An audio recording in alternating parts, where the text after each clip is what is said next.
Dabarkad Wally Bayola muling nagbabalik sa programang Eat Bulaga matapos ang ilang buwan.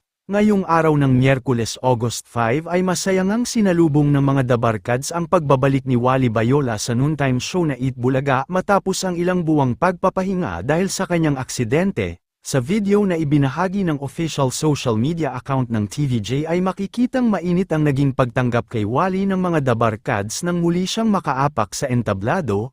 Kitang-kita rin ang tuwa at saya ng mga audience sa studio at ng kanyang mga co-host sa kanyang pagbabalik sa programa.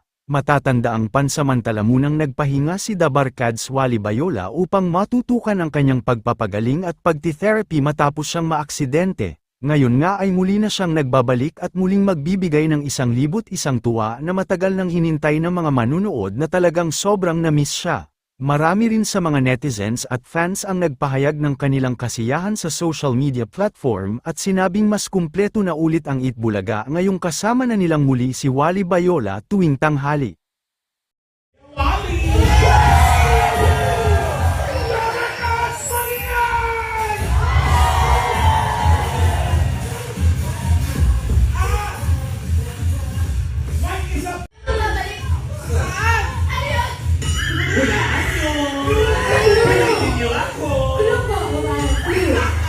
Basta classic ito. Classic. OG na kasama sa mga panalong tanghalian. OG. Basta OG. At tuloy ang OG na kasama natin sa mga panalong tanghalian. Classic. Classic. OG. Na-miss natin sila. Kaya eto na. Ang hinihintay na reunion ng Eat Bulaga at ng